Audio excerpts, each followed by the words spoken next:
What's up, everybody? You're listening to the Hustle and Flow Chart podcast with your boys, Matt Wolf and Joe Fear. Check it. Hit it. Hit what? Mommy preaches done like Hey, she's stop. some kind of jerk. I don't know We're going to I get sued. can't- Oh. I don't even think I said the words right. Good. Perfect. I don't think my was even in the right tone. Yeah, that could have been Deep Purple's Smoke on the Water. That could have been the Beastie Boys. Who has more money? Fight for Your Right. Yeah, see? All right, cool. Off to a good start here. Yeah. Oh, man. What would we be talking about today, Mr. Matthew? Okay, this episode is killer. So, Why? Well, I was going to get to that. Oh, okay. Just making sure. So in this episode, it's kind of like a two-part sort of like split episode. The first half, the first half, we talk about CBD, the world of CBD oils, and The taboos, the science, the ways to use them, the benefits. It's a hot topic right now, right? Like they're the calling it whole the point. green rush because marijuana is getting legalized in more states, and CBD is not marijuana. CBD, he actually the clear explains it. distinction is made on the podcast. Yeah, he makes a distinction. It's not psychoactive. It doesn't get you high. Hey, it just open loops, remember? Sorry. So we talk about why CBD is such like a popular industry right now, and how the business models around CBD work, and all the various benefits that people have claimed they've gotten from CBD oil. And we really kind of deep dive into that CBD kind of topic that Joe and I don't even know that much about. No. So, I mean, and dude, really the thing that was blowing us away. So yeah, that was like half the conversation was digging into that, because that is a space that a lot of folks just don't know about. Yeah, it's such a new sort of emerging market right now. Yeah, it's and like we joked about it, but we legitimately know a lot of people with CBD companies, and they all seem to be doing well. Yeah. Which is interesting. So that piqued our interest when Caleb, so I don't think we even said his name, Caleb Simpson of hempdaddies.com, he reached out to us because he's a listener of our show. Yeah. And he caught our attention. It wasn't like a pitch that he sent to us, but it was in conversation. I think he was responding to one of our chat bots, actually. Yeah. And Sarah on our team sent it my way, and he was like, hey, Joe, you should probably look at this. He looks like a pretty sweet guy, and he's getting big results from some of the stuff he's learning on the show. Yeah. SEO is a specific one. And then I was like, that caught my attention, because how the hell does he market this company? And he said he's growing really big. It's growing well. And it looked like a great product. Everything checked out. I liked the story on there. He looked like a cool dude. So I was like, yeah, why not? Yeah. And then but the big thing that piqued our interest was like, how the hell does he market? Yeah, well, because Facebook and Google, they don't like the CBD world. They still lump that in with like drugs and marijuana and stuff. So they still don't let companies in the CBD world like promote their CBD products on those platforms. So he was sort of forced to find alternate routes and alternate marketing strategies outside of traditional paid media. And so that's where we really spent like the other 50% of this episode is discussing how are you driving traffic to a CBD company when like the ad platforms are kind of shutting you off. And right, this is going to be relevant to if you're selling in the alcohol space, or if you're selling in the like cryptocurrency space, or there's a lot of spaces where like maybe you're in the firearms market or something like that. There's a lot of spaces that Google and Facebook don't want you to promote in. And so you're going to have to learn alternate marketing strategies to kind of, get around those and find other ways to get attention. And of course, it's all relevant for any business, because if you don't have a business that is sort of in one of those taboo niches, well, you could just compound what you're doing with advertising with this stuff that he's doing. That's exactly what we took away from it. Yeah. For our own offers. Yeah. So it's, Caleb's just a good dude and amazing products. It looks like, I mean, we're going to try some actually fairly soon. Yeah. and the guy's just genius. And the cool thing is he's doing this all by himself. Yeah. One man show. It's insane. And just, I mean, he even says profit margins are high. He had a big background in other spaces where profit margins were tiny. Yeah. So the dude's like, he's doing it right. And he also does the profit first stuff. So he's a big Mike McAllowitz fan. Yep. He found us that way through his show, when we're on his show, Profit First. So it's kind of cool. He talked a lot about how, he's actually pretty dang successful just by himself. So, man. So his website is Hemp Daddies, right? Yes. HempDaddies.com. And he actually gave us a coupon code. Yes. We don't actually mention if you want to buy some CBD oil through his site, we don't mention the coupon code until the very end. So I wanted to make sure I get it out here at the front of the episode too. So if you are interested in learning more about it and getting some CBD oil, he gave us a coupon. It's Hustle and Flow. So it's not Hustle and Flow chart, Hustle and Flow, all one word. If you use that coupon, I think he said it's free shipping and 10% off your order. Yeah. So Hustle and Flow will get you a nice little discount over on his website. Yeah, that's hempdaddies.com. Hustle and Flow is the coupon code, 10% off. And we may be shipping. an affiliate. We may not. I'm not sure. We didn't really clarify. But, there's a possibility we might get a kickback on that. I don't know if we do or not. We're going to say that this is the first time we've ever had a CBD or Green Rush sponsor on the podcast. Yeah. So whether we make money off of this cool, is yet to be determined. So this episode may come out and we may get compensation if you buy through this link. We may not. We never really agreed on anything. He just gave us that coupon code. So if you go to hempdaddies.com, go to Hustle, use the coupon code Hustle and Flow, free shipping, 10% off your order, and let's go talk to him. Let's go talk to Caleb. Let's do it. Hey, Caleb, thanks for hopping on the show with us, man. You bet, man. Happy to be here. Yeah. So you're a listener, and you reached out because you're doing cool stuff. You're kind of sharing some results with us and the team, and that's what got my attention because you and I chatted a handful of times here and there. Mm-hmm. And then I looked a little deeper in your site, and then now I know your background a little bit more. We'll really dig into it. I was like, oh damn, this guy's up to some cool stuff, and it's thanks. Yeah, timely with the whole green rush and all the. You were kind of calling it a wild, wild west right now. So. Yeah. Yep. Yeah. I mean, we were talking right before we hit record, and the stuff we're going to be talking about, CBD and that sort of world. It's uncharted territory for us, so it's a new topic that we haven't really dug into on the podcast. And we're also talking about how it's very, very rare that somebody reaches out and sort of pitches us an idea for something to talk about on the podcast that we actually bring them on the podcast. So, the stuff that you're going to be talking about today and some of the avenues we're going to go down, we're really, really excited about just because, it's all new territory for us. So, well, it was a little, yeah. Let's dive in. Yeah, man. It was a little selfish too, because we like the whole, CBD and just interested to learn a lot more. So, well, I supplement with CBD in the mornings and, so I mean, we'll get into all of that, I'm sure, throughout the course of the conversation. But let's go ahead and dive in. Let's kind of get into your backstory. What were you doing before? What you're doing now, and sort of how did you transition into the world you're in now? Oh, yeah, sounds good. So prior to starting Hemp Daddies and doing the whole CBD space, I was involved in a consumer packaged goods startup called Bearded Brothers Energy Bars. So I was one of the two co-founders in that, and Chris and I, we ran that for 8 years, and we saw an exit in that business last year. And after that exit, it's like, well, I need something else to do. And during kind of towards the end of that exit, we were kind of already starting to talk about, potentially launching CBD products within that other business. And new management that came in didn't want to have anything to do with CBD. It's like, well, hey, if you don't want to have anything to do with it, I'm going to do my own thing. And so pretty much, during the exit process of the business, I was already starting to work on the Hemp Daddies brand and already had connections in the industry for, who could, manufacture the product for me. So as soon as the sale ended, I was up and running with Hemp Daddies. Nice. How did you get into that? I'm just kind of curious about how you sort of became an entrepreneur. How did you get into that Bearded Brothers thing, and where did that idea come from? And how did you travel down that path?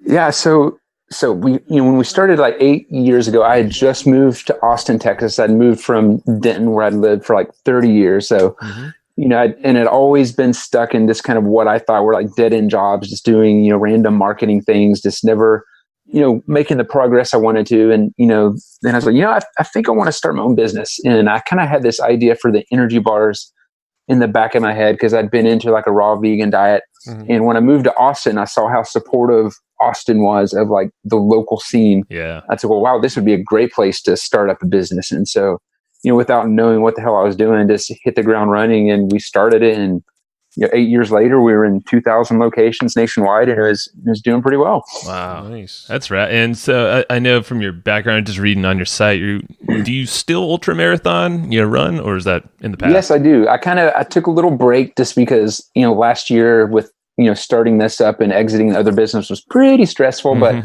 I got another ultra marathon on the schedule now and getting back into it. Dude, that's crazy. Yeah, I did the furthest I've ever run. I did a off-road marathon, so that was fun. Yeah. And yeah, they're fun, man. Yeah, I don't know if I'd do it again because, maybe. But what's the longest you've run? I'm just curious. At one time, 100 miles. 100 miles is the longest I've done. Nice, so Century. Yeah, that's rad. I biked that in a race, but running, I can't even imagine that. Yeah, that's what a lot of people say. Yeah, I've biked 100 miles, but I wouldn't run it. Yeah. Have you done Badwater? No, hell no. I have no desire to do that one. All right, now you gotta close that loop for me. I have no clue what that means. Well, it's a 120-mile race in the desert, and it's below sea level. It's pretty much most of the race is flat. It's just sounds miserable. Yeah, it's like Death Valley, and you go. Oh yeah, no, screw that. yeah. What is it, Kaczynski or what was one of those the big runner? The Unabomber? No, not Ted Kaczynski. That'd be bad. There's Ultra. I always mispronounce his last name. There's several of them. Yeah, I don't know. They're just crazy. and more importantly, do you still have a beard? Are you still a bearded brother? Yes, I am. I still have a beard. Okay. Yeah, Joe and I consider ourselves bearded brothers as well. So and we're not actually brothers. There's magic in the beard. Well, very cool. Let's shift in and talk a little bit about what your business is now. So you're in the CBD space. Why did you decide that space, and how did you get into that?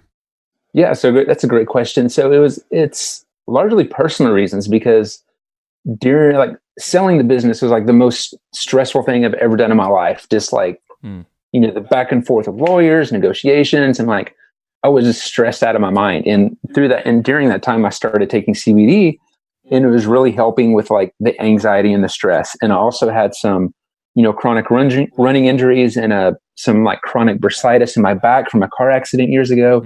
And I was seeing relief in those areas where I've never seen a whole lot of relief before. It's wow, this stuff really works. And even when we were thinking about launching it in products, I'd still never actually used it myself. But after using it, I was man, this stuff is really great. And, being an entrepreneur, when I was exiting, it's well, this is the next thing for me. It's this stuff helps people, and I want to help people. And so that's what led me, to start this business. Yeah, that's cool, because Matt and I have definitely tried. Matt, I think you're a little bit more consistent with CBD. Yeah, and it's one of those things where and I don't know if you felt this or not, or because I'd like to kind of understand how this works. It seems like each person is different. They kind of feel it differently, depending on maybe I don't know what's body chemistry. But talk about that a little bit, because we're curious how that works. Yeah, totally. Yeah, like you said, everyone's different and feels the effects of CBD differently and needs different dosages to get the symptom reliefs that they're looking for. Where one person might be pretty healthy overall, they just want a little bit of help getting to sleep at night. They might need as small as a 10 milligram dose. Somebody like me who has some chronic pain issues, I take about 60 milligrams a day. And so everyone's going to be different. And like you were kind of alluding to as well, consistency and taking it is also important, because there's a half-life to it, and it builds up in your system over time. I had one customer reach out this morning, said he just placed another order because he'd been off his CBD for 2 weeks and noticed all these aches and pains coming back that he hadn't been feeling. He has into Taekwondo and stuff like that. So he was seeing a lot of relief, and it wasn't just a placebo, because when he stopped taking it for 2 weeks, he started noticing it coming back. And so a lot of people are, my repeat customers are noticing things like that. They're okay, when I stop taking this, these symptoms are coming back. And so they, so this business, nice thing about this business, it's good for repeat business, because the people, it's not just my other business, an energy bar, there's not a lot of brand loyalty there. People bounce around a lot of times, but something like this, it's once they find something that works, they're going to stick with it. Right. And that's what I was just thinking. And the whole time you're describing that, I was man, this is a killer subscription business, recurring model. Yeah. Now, with CBD, real quickly, just for the audience who may, not really know that world too much, it is kind of a newer sort of thing that, there's a lot of buzz around right now. And I think there's probably still a little bit of a stigma. I think there's still some people out there that equate CBD with marijuana and I don't want to get high. I don't want to take CBD. Isn't this stuff illegal? Can you kind of just speak into that and kind of explain the difference between, CBD and smoking weed? Oh yeah, totally. Yep. Yeah, I'd love to. And so, Yeah. And some of like the podcasts I did early on, the hosts were like really hesitant to have me on just because of what they thought was a really close association with marijuana, but there's a pretty distinct difference. So there's basically two different plants. There's a hemp plant and the marijuana plant. Like marijuana is high in THC, which is what's going to get you high, but the hemp plant is high in CBD and it's non-psychoactive, so it's not going to get you high. Mm-hmm. And so there's zero intoxicating effects. You just get all the medicinal and therapeutic benefits from the CBD. And so there's no reason if you have an issue with THC and you don't want to be high, it's like you're not going to experience that with CBD. Yeah. Now, is CBD, is it legal in all 50 states now, or is there still some states that are kind of lagging on that? There are still some states lagging. So like the 2018 Farm Bill just made the stuff legal from the federal level, but there's still some issue. I think like Ohio is one of the states that's just really weird. They're lagging behind and they're kind of digging their heels in the ground and saying, no, it's still illegal here. And so some states, it's a bit of a gray area. Some states, it's completely a go. So if it's one of those things you want to try out, definitely check with your local states, or just say, screw it, I'm going to do it anyway, which is a lot of people are doing, especially since it's stuff that can be shipped directly to your house. Right. Like you're not going to have it out in the open, That is what's interesting is that, you can easily get this stuff online, like on your website. Yeah. And we've ordered from a few others. The 2018 Farm Bill also made it legal to ship CBD across state lines. There can't be any sort of interference by like the DEA or anything like that anymore. Wow. That's really cool. And I think it's still happening some, but it's supposedly was supposed to make it completely legal. Well, any listeners in Ohio, if you're listening, go lobby for. Yep. I have customers in Ohio though, so I know a lot of people just don't care. They're like, whatever. Yeah. Oh, of course. Yeah. I mean, if you want it that bad, you're going to get it somehow. Yeah. Now, can you speak into a little bit? What some of the reasons people use CBD for? Like, what are some of the totally. Uses? Mm-hmm. Yeah. So some of the biggest things are like mental health issues like depression, anxiety, and PTSD. So those are some of the biggest things. A lot of, there's even a lot of CBD companies out there that are kind of niche is like the veterans with PTSD. So you have, people like that. My wife, she takes it for her depression and she got released from her depression, was able to get off her prescription medication. And a lot of people are taking it for chronic pain issues. Athletes, which is kind of my target market, are taking it for, chronic inflammation and to heal faster from, these, 100-mile runs and things like that. That's really cool. And see, that's what I love the most about all these different alternative medicines. And if you want to say it as such, is get them off the pills, get them off all those, the crazy addictive things out there that are literally crushing people's lives. Yeah. And a lot of people are going to see in this is like the cure, like a potential cure to the opioid crisis, just like getting people off those like dangerous, addictive medications. Yeah. Joe and I, we're both proponents of THC too. So we have no problem with any of it, but say what you will here. Right? We've got no problem with the CBD, the THC, to be honest, I've got no problem with plants in general. There's no plants that bug me. But I was going to say the same thing goes with THC. I actually started taking THC at night when I had severe sciatica pains, and that actually helped me sleep and actually helped me not have to use opioids. It was actually the chiropractor. The doctor said, "Hey, you might want to try that." Exactly. But so for me, the reason I actually started taking CBD wasn't actually for pain; it was actually for anxiety. I struggle with anxiety kind of all the time, and CBD sort of helped me there, but I haven't totally figured out the correct dosage yet. I actually think I'm probably taking too little to help with my anxiety, because for me it's very like I don't know if all CBD is like this. For me it's very sub-perceptible. Like I kind of can't tell any difference when I take it versus when I don't. So I mean, I guess let's kind of speak into like the various kind of like dosing for the different like issues that you might be suffering from. Yeah, totally. So something like that, it's like, I mean, you might as want as many, like 40 to 100 milligrams a day. I'm kind of just throwing that out there as like what I think would probably be a good dose. Like my wife, for her depression, she takes about 60 to 80 milligrams a day. And she also spreads it out throughout the day. Like, because when she first started doing it, she was taking one dose a day. Then she, divided up in 2 doses a day and still wasn't getting quite the relief she was looking for. But now she has her doses spread out 4 times throughout the day, and she's getting the relief that she wants, and it's working great.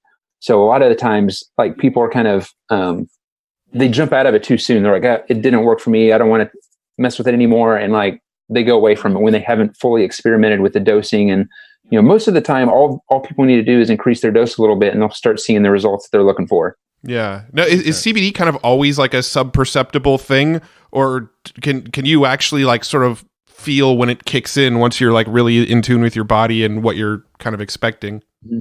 Well, what I've noticed is like when I first started taking it, like it was a little more noticeable, but like over time, like you get used to it. So it kind of becomes like, the best way I can describe it is it becomes your new norm. It's like, and then pretty soon you're just like, wow, it's like those little niggles and aches I was feeling are gone now. It's like, I'm not as stressed anymore. I'm sleeping better. Like they become kind of subtle because it is non-psychoactive. It's not like, if you smoked a joint, you're going to notice that in like 10 minutes. Sure. It's like, with this, it's like, it's pretty subtle. But it is noticeable if you pay attention. And so how about the different uses? Because I know they come in all sorts of forms, tinctures and vapes and all these things. Are there any one that you would recommend to start with? Yeah, I always recommend starting with the tincture because you can adjust your dose very easily. And like, so with my products, my capsules come in a higher dose. So like somebody just starting out, I would not recommend taking out a dose that high because it could potentially cause nausea or just not be as effective. Like CBD is typically more effective if you start with a low dose and like gradually work up to the dose that works for you. Yeah. And that's what I've heard is almost like micro dose and then, work your way up because just kind of build up. You don't want to just jump straight into like a large dose. That makes sense. Yeah. We just pulled up your capsules and it looks like 20 milligrams each. Right? Yep. Yeah. And just to clarify for any of the listeners, a tincture is essentially like a little like eyedropper kind of thing that you take like an eyedropper and you take it sublingually. You just drop it under your tongue and let it sit there for about 60 seconds and whatever's left, you just swallow. That's rad. Okay. We're going to try some of this. Yeah, Joe's clicking around on your website right now. Yeah, no, it's awesome. I mean, for one, the website's just like beautiful. It's very clear. That's what's really cool is that it's unassuming. I can see it has like that outdoor feel, the mountains and all that stuff. So it's just really cool. It looks different. And and we were talking as well before this, like we know a lot of people in this space. I mean, everybody has like, there's an angle for this because there's so many uses for it. I think that's what's really interesting because there's a lot of players right now in this whole CBD field, THC as well. But, big in the dog market now too. We just had a call the other day is dog biscuits, and we're going to feature our dogs in someone's case studies for their company. Oh, cool. Yeah. So with the, there's obviously CBD and THC. THC is the psychoactive substance. Now, when you buy the CBD oils from you, is there like any THC? Because from what I understand, there's always kind of like trace amounts, right? So there's basically two different types of CBD oils. There's CBD isolate and full spectrum CBD. Our product is full spectrum, which means it has trace amounts THC. And that's what you're actually looking for because the full spectrum CBD has the most medicinal and therapeutic benefits. Like that THC kind of works in harmony with all those other cannabinoids to like help them work more effectively. Like there was a study done in Israel where they tested like CBD isolates versus a full spectrum CBD on patients for pain. And what they found was that the full spectrum CBDs were more beneficial than just like a CBD isolate because it had those additional cannabinoids in there, including a trace amount of THC. That's fascinating. And even with those trace amounts, and this is actually a question that we saw straight up on your FAQ on your page, but I'm curious about the answer for our listeners. So with those trace amounts of THC, if somebody's working in a day job that like drug tests, like that's not enough to show up on a drug test, I'm assuming? It can. Okay. So like it's probably not likely, but it all depends on your metabolism. So somebody who's a little bit overweight has more fat, so THC is stored in fat. So that person might be more susceptible to triggering a test. And like say like an athlete who's pretty lean, like chances of them triggering a test are pretty slim, but there is still a chance. So I always have to warn people, because I don't want people losing their jobs and coming after me, Yeah. So if you're if you're a fat guy and you're out on probation, maybe skip CBD until your probation period's over. Just lose a little weight, maybe. Yeah. Definitely skip the CBD. Yeah, I had a guy who's working in a nuclear power plant right now and wants to take it, but he's drug tested randomly, so he's not risking it right now. Yeah, it's so interesting too. It's funny you're saying about this, but Matt and I had these conversations with our parents now. And everybody had this like stigma, and I'm sure it's it's society that's built this kind of stigma. And then, we're raised in this. Matt and I are 34, he's 36. So it's like during this whole area, it's like, the drug war and all that. But now we're having discussions like with my mom. She was saying how she used CBD and coconut oil. It was a homemade thing from someone in her family. And she's like, this feels amazing. My arthritis, like this is the best thing I've ever used. And it's just topical. It's just fast. It's just cool to have these conversations where like the stigma is kind of starting to get broken, where folks are. Oh yeah, totally. Yeah. It's like I just ran into this girl I grew up with in church a while back, and her dad was struggling with dementia, and they're here in Texas. And she's like, "Can we just get him some marijuana? Like that will help him." Yeah. Does it really actually with dementia? Yeah. So it's THC supposedly is really, really helpful for dementia. Interesting. Alzheimer's too, or I think I can't say for certain. I haven't done a ton of research, but. That's cool to know. Yeah, because I know that runs in my family. So I'm like, all right. So anything I could do to supplement, look into that. 100%. Yeah. I've actually got both my parents on the THC train for sleep too. I've got both of them taking THC right before bed. There you go. Pretty amazing. Now, do you have any like aspirations to move into like doing stuff with THC as well? I know in Texas it's only legal for medical, I believe. Mm-hmm. But I mean, we're approaching federal legalization, I would say, within the next 5 years. Yeah. So do you have any aspirations to travel down that path? Potentially, like I'm still doing a lot of research in regards to like, medical uses of THC and just kind of forming my own opinions on that. And I'm actually moving to Colorado soon just to be more entrenched in the industry and being up there. So I mean, there's a good chance I could get involved in that stuff later down the road, especially if it's legalized on the federal level. Right. Because right now my plan is to stay direct consumer for as long as possible, just because I've been down the road of doing wholesale, and like it's something I never want to do again. Right. Yeah, I can imagine. Yeah, you go. I saw the Bearded Brothers website. You're in Publix and all these other big. Yeah. I know your profit margins just go to nothing after a while. Oh yeah, exactly. Yeah, when we launched in Walmart, the profit margins there, it's like, man, this is like, is it worth it? Dealing with Walmart now. Yep. Yeah, man. Well, and on your website, and I know this was the whole thing that kind of caught my attention. CBD was a big part of it, but you said SEO has really kicked in for your business, so you don't have to rely on all these third-party wholesalers. And you have a ton of content, which I don't know how much, but you're doing it right. Talk about that. Yeah. So if we transition a little bit to the business side, has SEO been like one of the biggest drivers of traffic for you? It has. It's been a pretty decent driver, not as big as I would like it to. And I've got plans for kind of adjusting how I'm doing some of my content pieces just so they rank higher. Like I got a handful of posts that are ranking like page 1. So like, third-party lab testing is a big thing. So if somebody searches third-party lab tested CBD, it's pretty low search volume, but I'm on the top page and I get a lot of traffic from it. So like there's a handful of things I'm ranking really high for, and I see a lot of traffic coming through that. And so, yeah, I'm doing pretty well on that front. And like, more and more posts are starting to, the longer they're there, the more they're starting to move up in the ranks. So some are on page 2, but people are still coming across those. Like I recently did like a survey with my customers just to find out, where they came from. And like a good percentage of them were just saying researching online. So like, I mean, that tells me they're finding me in search. Yep. Yeah. So what other sort of marketing methods are you using to get the word out there? And also is it true that like Facebook and Google and some of these ad platforms, they're not quite on board with promoting these types of products using their advertising yet? Yeah, totally. So I'll speak a little to that, and I'll just kind of give you a list of the main areas that I've been using to get customers, and we can kind of dive deeper into each whatever one you guys want to go down. But, sweet, cool. So yeah, like you're saying, like Facebook and Google do not allow like the advertising of CBD, and it's one of those things too. Like I see everyone in the industry complaining and moaning, like, oh, when is Facebook going to allow CBD? It's like, well, they might not ever allow it. They don't allow cigarettes. They don't allow alcohol. So maybe they'll never allow it. So you don't need to sit around waiting for it. So there's like probably like 5 main areas where, I'm kind of focusing on to like drive traffic. One is like brand ambassadors, like SEO, like we talked about, the blogs, and they're all mainly educational pieces. Like appearing on podcasts have been huge for me. Instagram is driving a lot of traffic for me, like just organic Instagram content. And also had kind of like niche websites and email marketing. Those are kind of like the main areas I'm using to drive traffic and revenue. Sweet. So that was, referral partners, SEO, appearing on podcasts, Instagram organic, and then the niche sites, right? I think that's cool. Yep. And also in email marketing. And email marketing, of course. Yeah, for sure.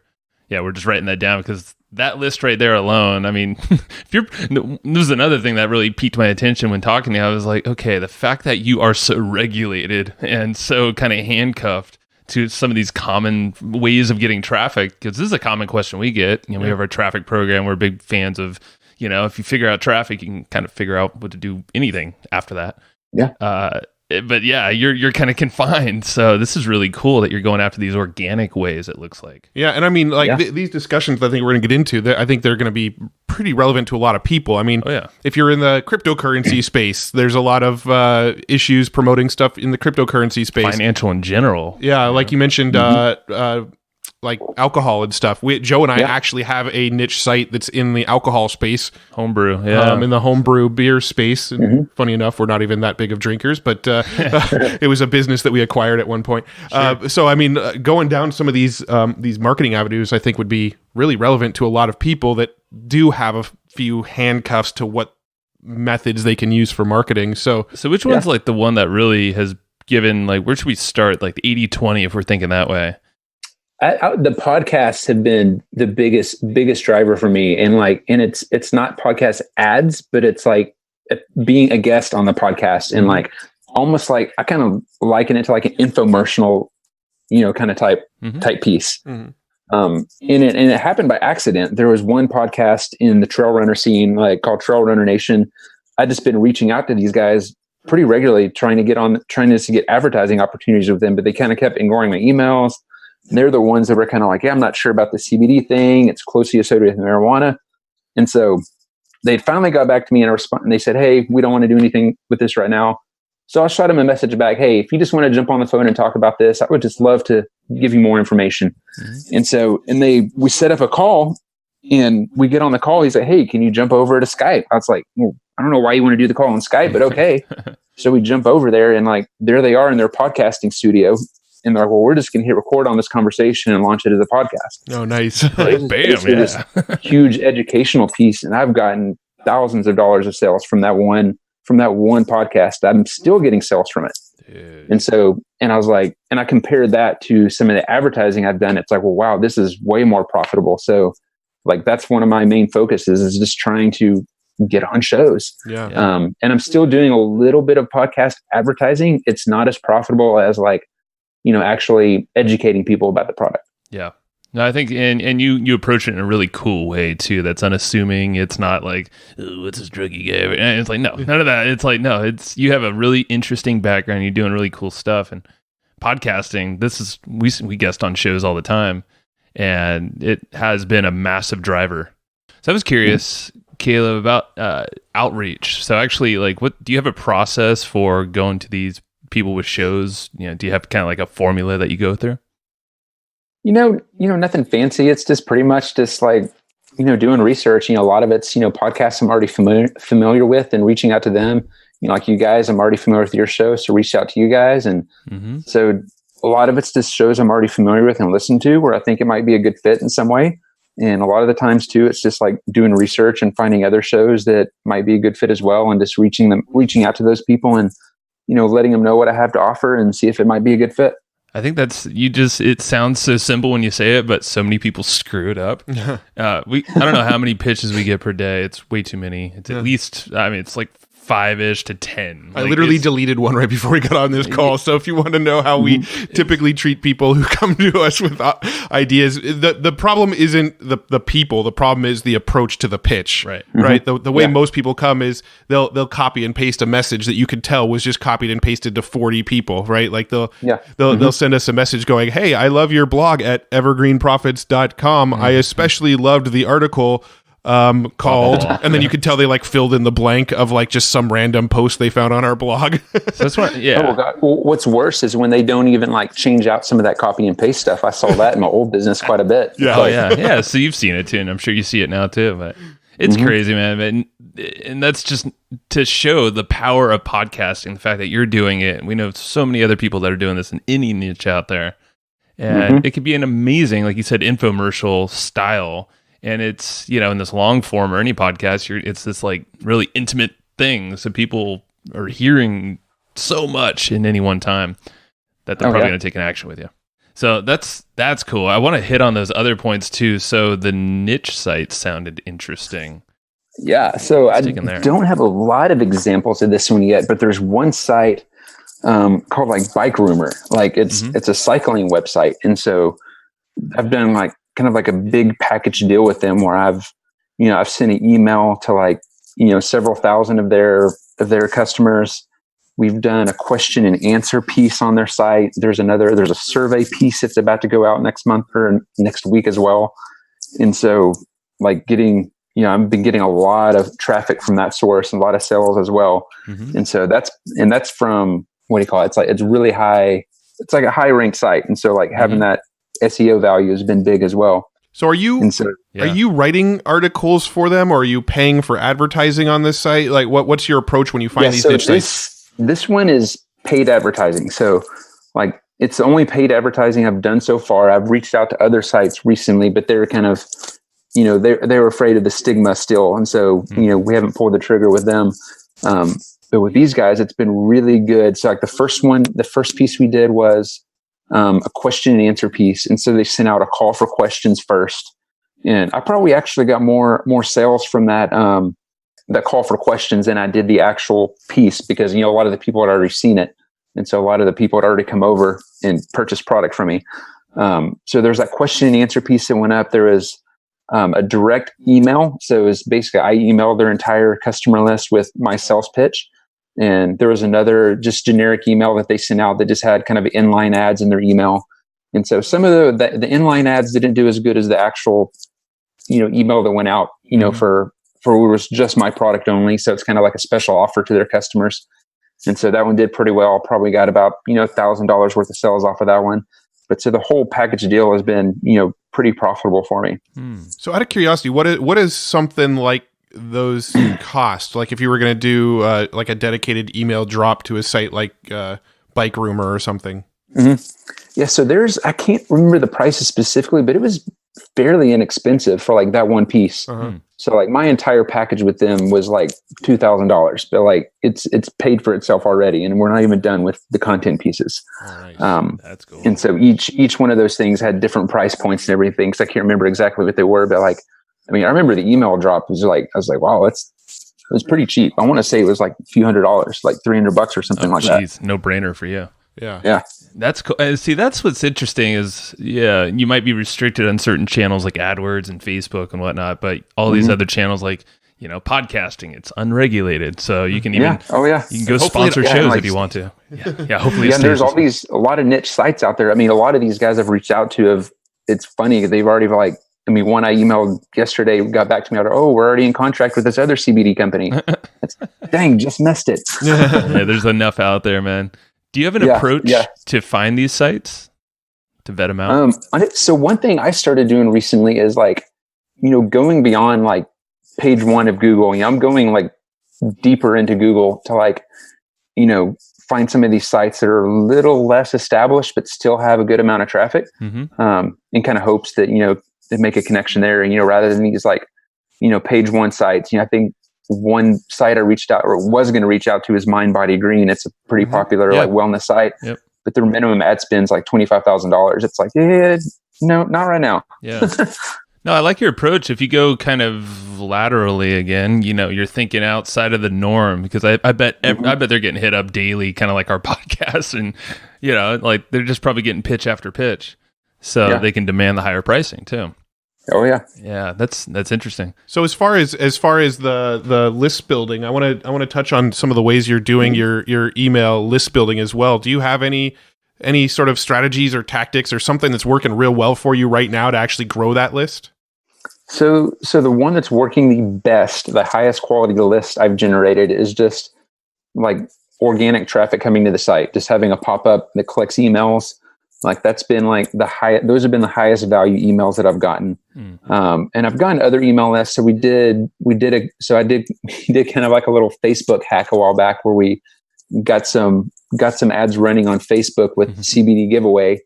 We generated about 700 emails from that, but like pretty low quality. Yeah. I've purged, probably 90% of that list already. Wow. And we just did another campaign with another podcast called Ready Yeti. And so they just did a huge giveaway with all these other brands, and we got like 7,000 emails from that. And so I'm starting to drip on that list. Hasn't been that effective yet. I've gotten a little bit of revenue from it, but not a ton. And so just experimenting with a lot of different things. And so this other piece with the bike rumor I mentioned, where the reader survey that's going out next week is going to be an email collection tool. So all the people that participate in the survey for the giveaway, like I'm getting their email. Mm-hmm. So, just experimenting with the different ways to collect emails, because obviously we can't do it on Facebook or Google, but there are other avenues. You just got to kind of find them. Yeah. We've actually kind of seen the same thing with giveaway type concepts, where we would try to give away something that we think is relevant to our audience, but then you just get, what ends up happening is you get people that are like, ooh, I really want this. And for me to have a better chance to win, I need to go tell as many people as I can. So they're telling their mom and their sister and their best friend who don't, or who aren't in the market for that stuff. But you're getting those people on their list because you're just trying to create a contest, right? So you're getting, maybe 10% really, really relevant people, and then 90% of their friends and family who they're leveraging to try to win the contest. Right. Yep, exactly. How about with email? Because we're big on segmentation, and, you can have a bigger list, but then, you have these little side segments that, depending on whatever you're talking about. Do you do that with your emails? Yes, I've started to do that pretty recently. So there's an app called Glue. And we use that. It's basically e-commerce tracking, so I can track all my e-commerce sales, and I can segment my customers that way, so I can pull lists. So one thing I've done, so like these customers that have come from the podcast, I'll hit them up with an email like a couple months after their first order, and send them a message. Sometimes it's a discount, sometimes it's just reaching back out to them, and I'm emailing my customers that are getting close to like the lapse date, where they're needing to purchase again. And I'm emailing my customers who haven't purchased in 3 months as well, and that's helping, generate revenue as well. Cause they're like, oh yeah, I need some more CBD, or, and I'm also kind of including in the email, I'm offering to help them if maybe, they weren't getting the results they wanted to. And if they want a little bit of help, I'm happy to help them. So so I'm, doing some segmentation just through, from the e-commerce tracking, that's kind of letting me, pull out different customers and, kind of drip different emails on them. That's dude. I think it's great to just like hit those customers, especially since it's a recurring thing. I think once and you might have already known it, and we don't need numbers or anything, but like once you know that value per subscriber on your email list, it just becomes so fun because it's like a fun little math game. This is what Matt and I will do. Once you figure out, all right, what's the cost? What's the cost I'm willing to pay? And then you just like, it's a freaking cranking machine, man. If you can, especially with subscription like you have. Yeah. So how do you know which of these marketing channels are the most effective? How are you tracking that? Like, how are you going to know after this episode goes live that these people came as a result of this episode? So we'll probably do a coupon code or something like that, just to make sure we know that they came from the site. Cause I haven't gone as far as set up, specific landing pages yet. Eventually I'll probably, add that in down the road. But right now I'm just mainly tracking it through coupon codes. Gotcha. Cool. No, that's good enough to start at least. You don't necessarily even need to do separate landing pages. You could kind of accomplish what you want using like UTM codes and redirects, which is what we do. This is a little behind the scenes for our listeners, but when we go on other people's podcasts, we always give a unique URL. We'll say, go to hustleandflowchart.com. And that's one thing I've thought about doing too, because I have like a handful of URLs that I can use to repoint to Hemp Daddies. But all of those links that we give out, they all go to the exact same page.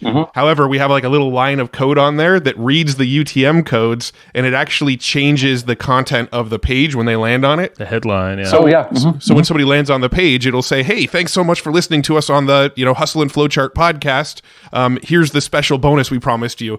But it's the same landing page for everybody. It's just dynamically changing out that text every time somebody lands. Yeah, I heard you guys talking about that on a recent episode, and it's like, man, I got to start implementing that as well eventually. Man. Yeah, if you have any questions, reach out. It's pretty powerful because we're making new pages every time. We're like, there's got to be a smarter way. It was a pain in the butt. We actually literally every show we went on, we made a brand new landing page for them, and then I was like, ooh, I found a little tweak that'll make me 90% more efficient with this. Exactly. Yeah. But that's cool. That's awesome. Yeah, it's all about those little tweaks and hacks, man. Yeah. So referral partners, that's another one, because I know some of these notes he sent us is brand ambassador programs.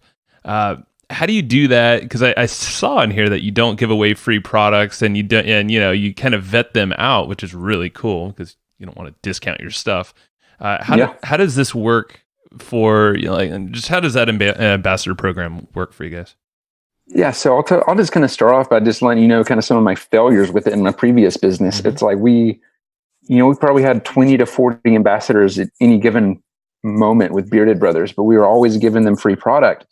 And so there was almost no incentive or motivation for them to push it on their friends or anything like that because they're just getting free product. Mm-hmm. But with this, I decided, I'm going to take a different approach. I'm going to give them a discount. So if they really want this, they're still going to have to buy it, but they're not getting it for free. Mm-hmm. And plus this is the type of thing. It's my margins are decent. So even if I give them a pretty healthy discount, I still make a little bit on every sale. But at the same time, the price point of this, at least this early on, it's I can't afford to give them, a $75 bottle of CBD oil. Yeah. And so just, making them have more buy-in, I think has been really effective. And I've, given them the option, so they get a coupon code that they can share with their friends, and I'll give them a 10% commission on the sale, and they can either use that to buy more product or I'll send them a check. But so far, all of my ambassadors have just, been applying it to, more product. That's cool. I like that. I was going to ask you about if there's an affiliate component to this all, or if it's just referrals. Yeah, definitely. I've got the affiliate component going on, mainly just tracking it through the coupon code right now. Mm-hmm. This is the plugin I have does not work that great. Yeah. So then finally, Instagram was the other one that you mentioned, and Instagram was something that Joe and I about, I don't know, maybe 3-4 months ago, we decided let's go all in on Instagram for about a month or 60 days or so, see what kind of results we can get from Instagram. And we actually we grew our Instagram following to 16,000 subscribers or something like that over that window.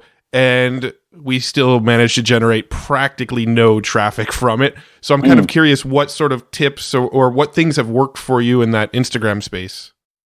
Yes. What seems to be working for driving the traffic over to the site from Instagram is actually sharing when I post content, that's when I see a lot of the traffic spikes to the site is when I post in Instagram about a blog post that I put up. I can literally be sitting here on my chat app and once I post to Instagram, I just see the influx of traffic coming to the site and they're all going to that URL I put in my link tree for that blog post. So it's that caught their attention and that brought them over to the blog to read that article. Gotcha. Do you do anything with, besides just, dropping the link and that, are there hashtags involved? Do you have kind of a process that you do for each so post? I got a set. So I have an Evernote with a few different sets of hashtags, depending on which audience, I'm wanting that to go to. Mm-hmm. And I'll just kind of copy and paste out of those preset hashtags. Then, occasionally I'll go in there and tweak a few of them or add some, but it makes it easier since I have that Evernote with those hashtags already built out. It's easy. I just copy and paste them in there. Yeah, no, that makes sense. And then the actual images that you're posting in there, obviously you can put whatever sort of content you want in that description, but what kind of images are you using that seem to grab attention to get people to want to go and click over to your site? Yeah. So my niche market is trail runners. Just because that's kind of the background, I come from. So, a lot of my content is, centered around, my target audience and trail runners. I just did an article recently, interviewed a couple of my ambassadors. It's just a picture of the two of them, running in the forest, with a little, text headline about what the blog post is about. I called it, I think, a couple that runs together stays together. And, used all my, trail running hashtags and, got a lot of traffic from that. And so just kind of doing things like that, that are kind of targeted to my specific niche and, try to make the content and the images centered around that. That makes sense. I mean, this is what I like about what you have going on, where a lot of CBD companies or just companies in general try to go wide for almost everyone. And they just get mixed into that whole mix. But that's why I feel like you're on the fringes and you're tapping all these different areas that CBD companies aren't really living in. Yeah.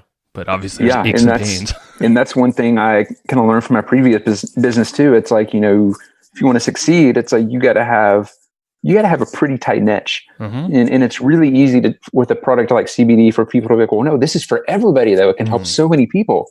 It's like, well, it's true. If you look at something, you know, like, you know, Bearded Brothers bars or a Cliff Bar, it's like, you know, their target market is, you know, outdoor enthusiasts. Mm-hmm. You know, there's healthy moms and kids and, you know, busy business people, you know, consuming the same product, but they still have that specific niche that they're focused and targeted after. Yeah, it's like Cliff, you know, they started really very niche down like that, and obviously got a lot more mainstream, so then they have all that stuff that came out with kids, but yeah, it's not like they started that way. Yeah. They definitely didn't do that. Yeah. Yeah, it's cool. Yeah, and in this space right now, it's so noisy. I mean, there are literally probably, you know, 2,000 CBD oil companies out there, so like you have to do something to stand out. If you're just trying to appeal to everybody, you're going to appeal to nobody. 100%. That's right. Now, the last kind of little topic that I want to get into before we kind of start with our wrap-up questions is I'm kind of curious about like the sort of operations of the actual business itself. Like how, like, are you actually producing the CBD oil, or how does all of that kind of stuff work in your business? Just kind of out of curiosity. Yep. So we have a manufacturer out of Longmont, Colorado. And so, and they also own the farm. So it's a family owned farm, and the whole process is vertically integrated. So they grow the hemp, they produce the hemp, they bottle it, they do everything. And so they do the entire production process for me. And like, I handle everything else. Gotcha. So you're moving closer soon. So what is your average day-to-day look like? I know it's going to vary. You know, obviously some days you're going to have podcasts, and some days you're going to be kind of heads down, probably working on the site or something. But what is kind of your average day-to-day look like running a business like this?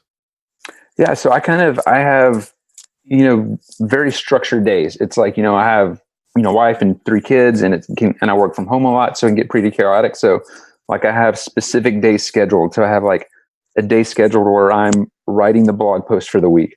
I have another day scheduled where I'm doing the video content for the week. And it's like, you know, and sometime throughout the day, I got to get an Instagram post up. And so there's certain things, like the main things, such as like my blog posts and my, you know, shooting my videos, those have like scheduled times where they always happen. And the rest of the day is kind of spent, you know, I'll kind of have about, you know, at least an hour a day where I'm kind of focused on strategy and thinking through different things. And, you know, my Fridays, I'm going to start a new thing on Friday here pretty soon, where that's going to be kind of like, you know, a big strategic planning session day. Because for the most part, it's like this business is pretty easy to run with just me so far. And so as long as I schedule my time where I'm doing these things, because early on, I was just kind of trying to do them just whenever. It's like, okay, so half the time I wasn't getting a blog post done in a week, half the time I wasn't getting video. So it's like, okay, these have to have scheduled times. And once I actually schedule those in, all the other things were just kind of like, you know, I fit them in whenever they could, but I schedule the really important things. Right. And recently though, I unfortunately had to take shipping back in house just because my drop shipper was kind of dropping the ball with being timely and not sending out the orders correctly a lot of times. So it's like, I brought it in-house temporarily until I can find another solution. So that's taking up a couple hours of my day 3 times a week right now. But, you know, eventually that's going to be out from under me again, and I'll be just solely focused on kind of the marketing end of things. Gotcha. So do you actually keep inventory at your house, and you're shipping it out when the orders come in? You know, right now I actually got it stored at a friend's house. So my family, we live in our RV full time, and, you know, try to travel around quite a bit. And that's what's going to make the move to Colorado pretty easy. Oh man, you just open up a whole new rabbit hole that I can see Joe wanting to go down, but I don't think we have time for on this episode. I won't do it. I'll hold myself back. I just imagine this big RV now just busting at the seams of CBD shit flying everywhere. Well, we thought about when we first got it in, it's like we thought about storing it at the RV, but it was going to be everywhere. It's like, man, luckily I had a friend, you know, where we're staying right now, lives downtown. It's like, so that's when I'm sitting up as an apartment right now talking to you guys. So yeah, that's cool, man. Yeah, we have a lot of buddies in Austin, so should probably connect you with some of them to think about. Or connect up next time. We're in Austin too. Yeah, for sure. Yeah. This is cool, man. Yeah, the fact that it's just you, I didn't realize that, because that was going to be one of my questions. It's like, it's literally just you running this thing. And there's at the moment it is. That's amazing, man. It just seems very highly leveraged, and you're doing a lot of marketing, but the fact that you're time blocking, it sounds like. Are there any mechanisms that, you know, like some tools or, you know, for this blocking your time? Is it as simple as just putting it on the calendar every week and sticking to it? Yeah, it's just simple. It's simple as putting it on the calendar, and it's like, you know, those the main things like, my blog writing day and my video content day, like those stay the same. Like that's like, it's like scheduling a meeting. It's like, that's going to happen all the time. It's like, it can't be moved. Yeah. And so if something does happen, like say an emergency happens, it's like, I'll adjust and I'll move it somewhere else. Sure. That's cool, man. I think that's everything that I'm like getting from you is like, just keep it simple. It's very it's very, it's consistent, but it's simple. And and consistency has been, I think, the biggest driver in the success of my business so far. Just like being consistent with, producing Instagram content, writing blogs, doing videos, and like just being consistent in all those things has been like just gradually, slowly moving the needle up and up and up. Yeah. So what, last kind of question in this vein, but what's your tech stack? Like what do you use for your e-commerce platform? What do you use for your email marketing? What's the tech stack of all the various tools that make this thing work, this machine keep running? Yep. So we use, WooCommerce is our backend. So, I was familiar with Shopify going into this. I wanted to use that, but they were kind of hesitant. They didn't want to take CBD. So it's like, well, got to use WooCommerce. Yeah. But I've grown to really love it because there's so many like plugins and different features that can go along with it. So we're just using MailChimp for e-commerce. We're using Glue for tracking, the e-commerce data and sales. And, that's how I'm able to segment, my email lists out from, customers' purchasing patterns. And I'm about to be upgrading my not MailChimp. What did I just say? Glue? No, not Glue. Dang it. I'm going blank. AppSumo. Oh, AppSumo. So using them to collect the emails. I'm using them to collect the emails on the site. And they have a thing now where kind of like what you're talking about, where I could put in, so say it's a customer coming from a certain website, I can have a special message that's just for them. And then they'll also get tagged as well. So if I collect the email from them and they didn't purchase, so they're still going to get tagged in my system from, that they came from that site or something like that. Right. Dude, that's simple. That's it. That's really all you need. Yeah. And then from there is just content and marketing. Yep. Yeah, man. I've started using, you guys have mentioned, I think Ahrefs. I just recently got a subscription to that so I can up my content creation game. Yeah. I was actually thinking of that when you were talking about SEO. I'm like, okay, there's probably some gaps that, like some low hanging fruit is what we call it. So set up the filter in there, look for page 2 and 3 for your own content. Oh, man. And I just found a great one too. So like Amazon, Amazon and CBD, they don't mix. Like anything you see on Amazon is not CBD oil. But like it probably gets about 6,000 searches a month, and it's got an easy to rank for, content. So I got some content pieces that are about to go live for that. Dude, that Ahrefs tool, man. Already. Yeah. That, and then, spotting some, look at your competitors, throw that in the URL up top and then see what they're ranking for. And, if it's low hanging fruit there. Oh, yeah, you're going to have fun with that, man. I'm excited. Because, like, if you didn't have that, I'm about to do an audit for you just because I really want to help you. Yeah. Sweet. Is there anything that we didn't touch? I mean, we can go down so many other rabbit holes, but... specifically around CBD or, like, your business model, I'm curious if is there anything that we probably should bring up that we haven't come to yet? Man, I think we covered it all. I'm just kind of glancing over my notes here myself, too, and I think we covered pretty much everything. Good. Sweet. Cool, man. Well, where do you see this in the future for yourself? Do you see you bringing in a team? I mean, you're going to go to Colorado. Oh, definitely. Yeah, it's like my goal is eventually to kind of bring on some like content creators. So I'm not the only one, generating content, even on kind of like the video side of things. Eventually we want to start having a little more fun with the content I create around video rather than, because right now I'm mainly creating like companion pieces for the blogs that I'm writing because it's easier. It's okay. I've got the content written. I can transfer that to video. And eventually I want to kind of go a little bit deeper and get some more niche type, videos, targeted towards my audience, centered around trail running and things like that. And kind of do some more fun stuff than just, educational and stuff like that. Yeah. Bring the brand out there more, the lifestyle of it all. Yeah, totally. Yeah. You'll dig on that. Yeah. I think that'll just be like, it'll be good fit for your brand as a whole, as it is. Yeah. Sweet. Cool. Do you have any, are there any books that you find yourself referring to often or recommending to people often, or, just a great resource of a book that you just love? Yeah, totally. Yeah. So we talked about this offline a little bit, but like, Profit First. I think Mike McAllowitz is the author. Yep. I think you guys have been on this podcast. That's how I heard about you guys. Yeah. I actually looked you up. I was like, how did he find us? And you were tagged with Profit First. I was like, that's where he came from. Yeah. We've had Mike on this show too. So there's a past episode with him as well. Yeah. But very cool. Yeah. But it's his whole system is all about, running a profitable business and, coming from a business where we struggle to be profitable. And it's like, we're always, waiting for that next payment to come in. It's like, I'm growing this business, without outside investors. It's like I'm funding the growth of the business from within the company. And it was all, with the help from this book, Profit First. He teaches you just a simple system of, setting up different bank accounts and allocating your funds appropriately. And, I've been paying myself from day one too. So it's been a phenomenal book for, starting this business. And, my previous business, I tried to implement it in there, but, it was so far gone. It's like, it was just never going to happen. But starting this new business from scratch, it's like, it's been amazing. Yeah. That's a great book. Have you read Clockwork yet? No, I have not. Yeah. Clockwork is his newest book. It's so good.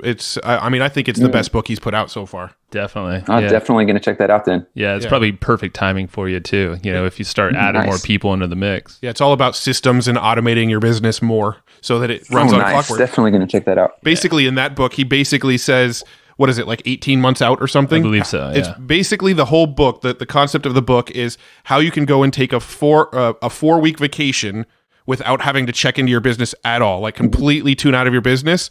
And then he kind of gives you like an 18-month roadmap to get to the point where you can check out of your business and not even touch it for an entire month. Oh, sweet. I like that. Yeah. It's like a good test for kind of you mentally too, because that's business owners who want to just like get in the middle of stuff, and tweak some things. So.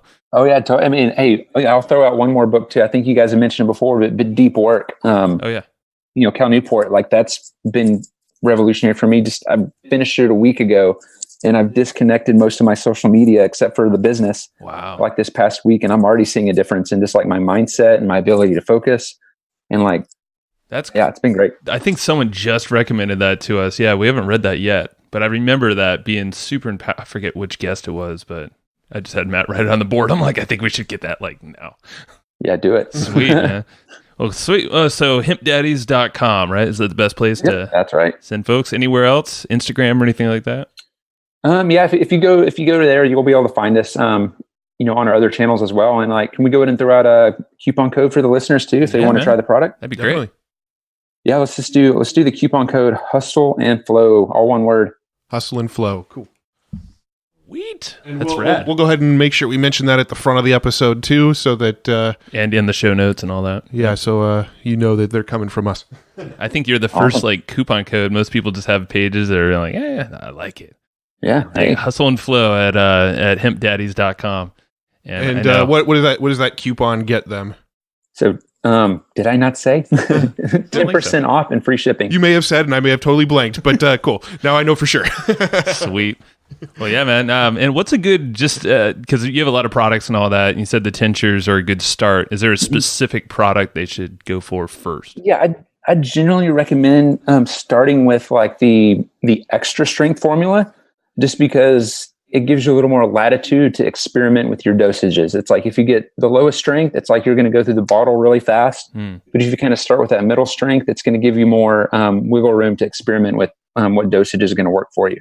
Got it. Perfect. That's good because I want to try. Yeah. So that's the one I'll get. Yeah. Right on, man. Caleb, you've been awesome. This has been a great talk. Awesome. Yeah, I've really enjoyed it. All right. Have a good one, man. All right. You too. Thanks. Thanks, everybody, for listening to this episode of the Hustle and Flowchart podcast. Before taking the time to listen, we want to give you something a little bit special. Every single episode that we do, we actually have somebody on our team take notes. We basically have a Cliff's Notes version of every episode where you can go and find all of the tips and tactics that they laid out, all of the resources that they laid out, all the good stuff from this episode. We actually have a nice simple notes version that you can find on our website. So go to evergreenprofits.com, find this episode that you just listened to, and give us your email address and we'll send you the notes. Thanks for listening. Go get it. Wiki.